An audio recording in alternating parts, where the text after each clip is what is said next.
Hey guys, welcome back to my channel. मैं हूं दीपा और स्वागत है दीपा के व्यंजन चैनल में। आज मैं बनाने वाली हूं आलू परवल की सूखी सब्जी।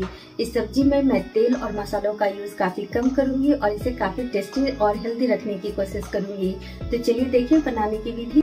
आलू परवल की सूखी सब्जी बनाने के लिए सबसे पहले परवल को फ्राई कर लें। परवल को फ्राई करते समय इसमें नमक डाल दें।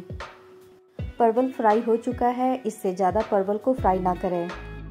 सेम ऑयल में हम डाल देंगे 2 तेजपत्ता और 1 लाल मिर्च। अब हम इसमें डाल देंगे 1 कटा हुआ प्याज। प्याज को गोल्डन ब्राउन होने तक फ्राई कर लें। जैसे ही प्याज गोल्डन ब्राउन हो जाए, अब हम इसमें डाल देंगे 1 कटा हुआ आलू। आलू को भी भूनते समय इसमें नमक डाल दें। आलू को ढककर फ्राई करें। जब तक आलू फ्राई हो रहा है, हम बनाएंगे मसाले। मिक्सी जार में डाल दें आधी छोटी चम्मच जीरा, 1 लाल मिर्च, 1 हरी मिर्च, 1 इंच अदरक, 8 से 10 कलियां लहसुन की, आधी छोटी चम्मच काली मिर्च, आधी छोटी चम्मच कश्मीरी लाल मिर्च पाउडर, 1 छोटी चम्मच धनिया पाउडर। अब पानी डालकर इसका एक फाइन पेस्ट तैयार कर लें। पिसे हुए मसालों में अब मिक्स कर दें आधी छोटी चम्मच हल्दी पाउडर और 1/4 छोटी चम्मच गरम मसाला पाउडर।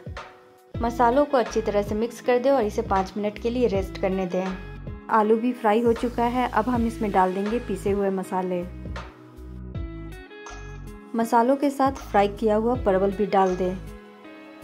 इन मसालों को लो फ्लेम पर आलू परवल के साथ ढककर फ्राई करें। ढककर फ्राई करने से मसालों का टेस्ट काफ़ी अच्छा आता है और रंग भी काफ़ी अच्छी आएगी सब्जी की। बीच बीच में ढक्कन हटाकर आप इसे चलाते रहें। ये काफ़ी अच्छे से कुक हो चुका है। यदि आपको ग्रेवी रखनी है तो आप इसमें पानी डाल दें। चूँकि मैं आलू परवल की सूखी सब्जी बना रही हूँ, इसलिए मैं इसी प्रकार इसे सर्व करूँगी। ये हमारा आलू परवल की सूखी सब्जी बनकर तैयार है। आप इसे मन चाहे रोटी, पराठा या फिर चावल के साथ खाएं। और भी अच्छी रेसिपी के लिए मेरे चैनल को लाइक, सब्सक्राइब और शेयर कीजिए।